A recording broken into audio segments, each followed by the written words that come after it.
What up, man? Happy holidays to you guys. I dropped off a vid yesterday just in my top five J's or whatever of 2013. You know what I mean? Shout out to everybody that picked up the Gamma 12s today, that picked up the Gamma 11s, Taxi 12s. I really didn't get none of them. As you see, I have my outfit all ready for the taxis, but whatever. But we're here today because of my top 20 mixtapes of 2013. Yeah, that's a lot. It's a long list, but whatever. Let's get through it. Let's start it off with four bonus mixtapes that I felt were great, but just for some reason or other couldn't really make the cut. We got Chance the Rapper with Acid Raps. Uh, I did a review on that. You know, check it out. Fredo Santana with Scary Sight 2. Actually, haven't had a chance to review that, but you know, basically it is what it is. BB O'Hare, Fashion Be Late, I did a review on that. And Rico Love, El Presidente, I did a review on that. So those are like the four that I feel like could have made the top 20 list, but for some reason or other, you know what I mean, it just didn't happen. Anyway, starting off, number 20, Papoose with Hoodie Season. This mixtape was crazy. You know, I respected it. He did a lot of freestyles.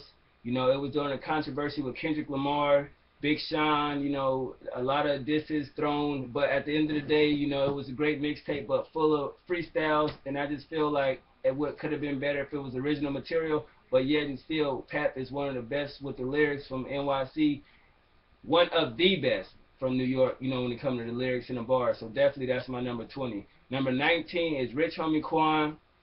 I promise I will not stop going, never stop going in. Definitely shocked me, you know what I mean? I listened to this shit and I didn't go into it with, okay, I want to see if you sound like Future. I went into it with an open mind and definitely I reviewed it.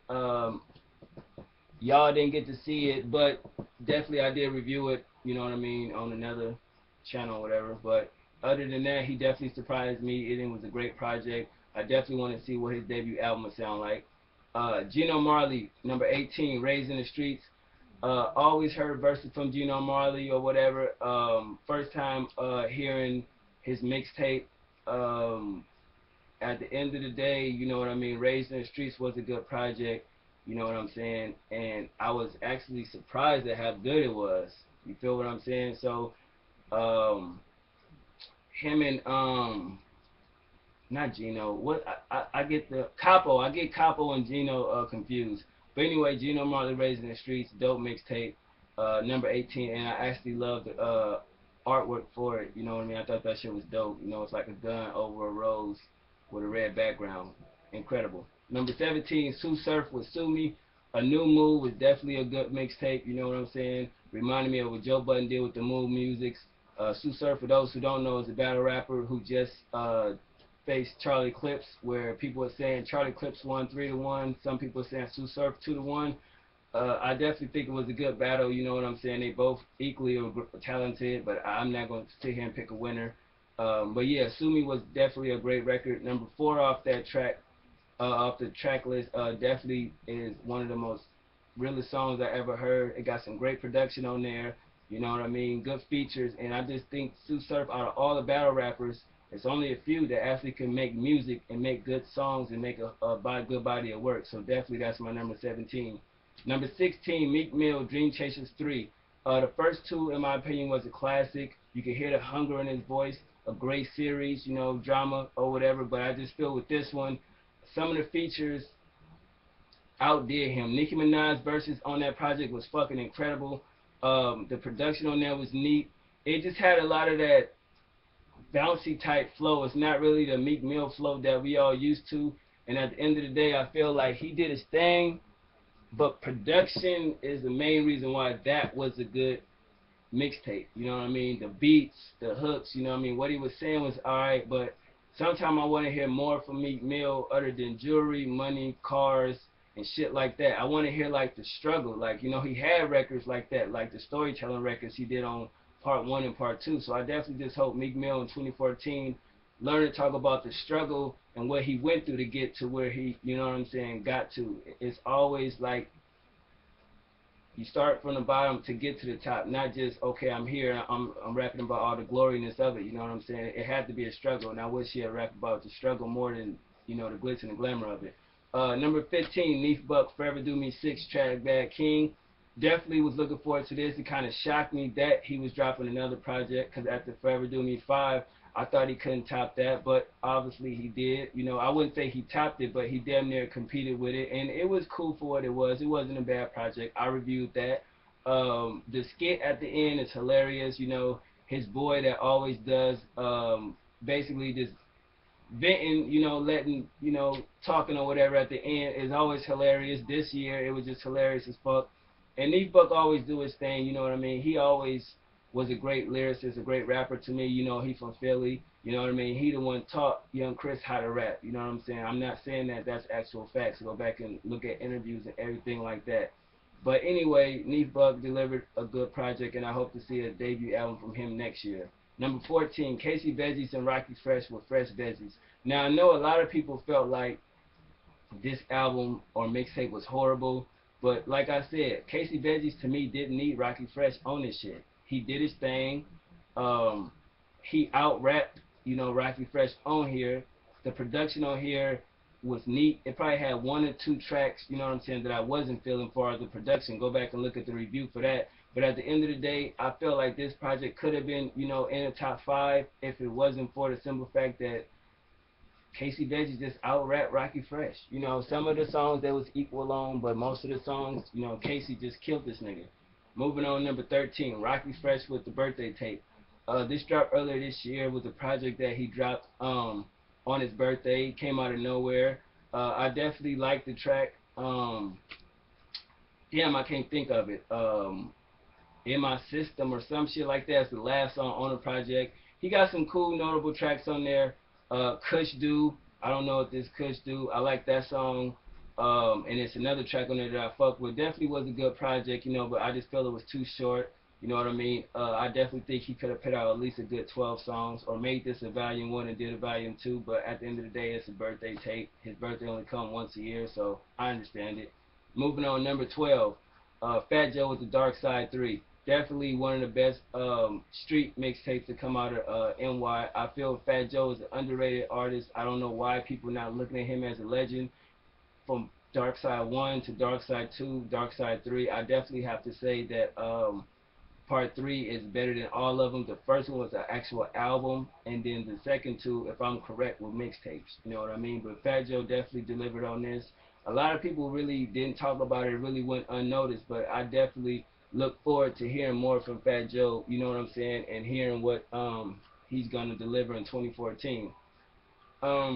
Number 11, Lloyd Banks, F&O, Failure's No Option, Gangsta Grill, DJ Drama. I definitely feel like Lloyd Banks, he had sort of a slow year, you know, in my opinion, but when I had heard he was going to put this out, you know, it was coming soon for a long while, and then when it finally dropped, it's like, I reviewed it. It was cool for what it was, but I think I just expected more from it. So this is volume 1. I want to see what he going to do for volume 2 and volume 3, but Lloyd Banks definitely still is, you know, one of the best when it comes to the bars and the punchlines, you know what I'm saying? But I definitely feel like if he got to do independent albums or get another deal, he needs to see something and do something. That's just my opinion. Moving on to the top 10. Bottle, Flying Flute 4. Part 3 to me was a classic, you know what I'm saying? Part 2 was when he was with Interscope, and you know, they basically didn't know what, you know, they was doing with him, and he was making music that wasn't him. But part 3 and part 4, he got back to the streets, the essence of New York rap, and I definitely feel in part 4, he showed a more versatility side of him, that he can rap on certain type of tracks that you really wouldn't rap on or hear him rap on, but with substance. So I definitely felt like this was prepping people for, you know what I'm saying, his album, which should be coming soon. And you know, he did a couple verses on DJ Khaled's last album. He did verses on other people's projects. So I definitely want to see what Vado gonna do for the full length. But he is a nice lyricist. People get it fucked up like he ain't, but son is a good lyricist, and I definitely want to see what he gonna do with the mixtape series or album come next year. Number 9, SD with Life of a Savage 3. This project, pause, just blew me away, you know what I mean? It made me go back and listen to the first two. It definitely, he grew as an artist from part 1 to part 3, and he definitely can rap. You know what I'm saying? There's not that many members of GB that actually can rap, that's saying something. They got kind of a message in their music talking about good things to bad things, but at the end of the day, he made good songs. He picked great features, and the production was crazy. You know what I mean? He had people on there I didn't even think. He did a song with Riff Raff. He did a remix with Danny Brown. I definitely think that this project was crazy, and he got a project coming up soon called Truly Blessed, and I definitely think that's going to be the one that pit SB over the top. Moving on to number 8, Pusha T with Rapper Kane.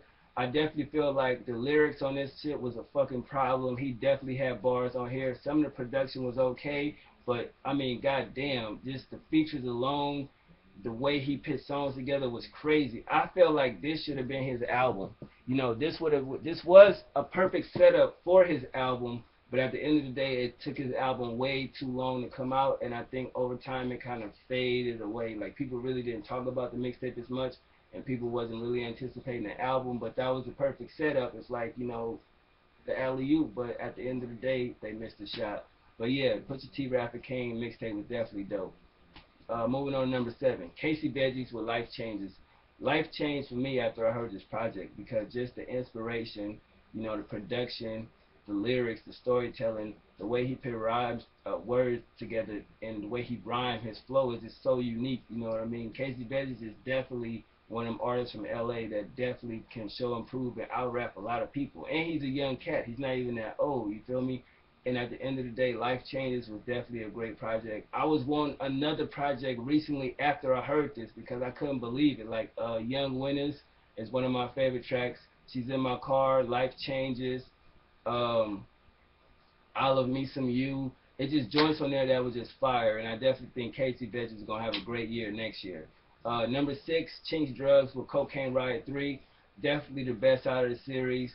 He definitely got his own lane. He grew into his own lane. You know, his flow is just phenomenal. The way he raps is just incredible. He doesn't bite off anybody else. At times, he can sort of sound like French, or French sound like him, but at the end of the day, he definitely had a dope project. You know what I'm saying? I think he's the better artist in Coke Boys, in my opinion, and I feel like French should be pushing him more to the forefront than like a Lil Durk. No shade, but I'm just saying, like, Chinks Drugs definitely, you know, got something there. He dropped the drugs from his name, so it's just Chinks, and I definitely think that in 2014, if he gonna drop an album, do the Cocaine Riot 4, set it up for the album, and then there you go. You know, moving on to my top 5.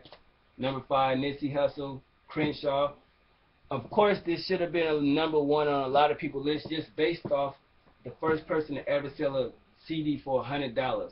You know what I'm saying? But it's not based off that. Well, I like it. It's in my top 5. It's because since the Marathon mixtape, I felt like he grew as an artist. I think he started to understand the music aspect of it. You don't always have to rep your color, your block, your gang banging, all that, you know, to know that where you come from. You already know where you come from. It's about the music. And then if you watch his interviews, I think he started to understand that. We noticed that with the first track that him and Rick Ross did. I forget the name of that song, but I thought that was where he was gonna sign to them. And then you seen him on, you know, they compilation albums and things of that nature, and the production that he started to use. I think he's starting to understand that, you know, the production is the music that captures the soul with the storytelling, with the rhymes. And he definitely, from the first single he put out with Nipsey in the House to now, he definitely grew as an artist, and I definitely salute him on that. And this was definitely a great mixtape. Number 4, Troy Ave for White Christmas 2. Now, I know it just came out, but I don't give a fuck. From his album, from White Christmas 1 to White Christmas 2, Bricks in My Backpack 3, Troy Ave just became an artist that I've never noticed like that until, you know, he started doing joints with Fab, joints with Pusha T. You know, he just started being places, and his flow is unique. His ad-libs is unique, and all of a sudden, you know, it just captured me like, wow, this kid is really dope, you know, and he's from Brooklyn. White Christmas 2, it's just more of what you got on his debut album, more of what you got on his last mixtape. Troy Ave is just that nigga, you know, he keeping that New York sound here, and what can you say about him, but he's a dope artist. Oh, number 3, Game OKE. Definitely a good project. To me, this should have been an album, but it was a mixtape. Definitely one of the best of his, you know, catalog, in my opinion. You know, I'm trying to speed this along. Number 2, Dedication 5, just based on he made the critics shut the fuck up, slapped him in the face with it, made him understand that he's still back. Number 1, Fabulous, Soul Tape 3, What Can I Say? It was a great year, ended in a great year, and other than that, I'ma holler at y'all. That's my top 20 mixtapes. 1.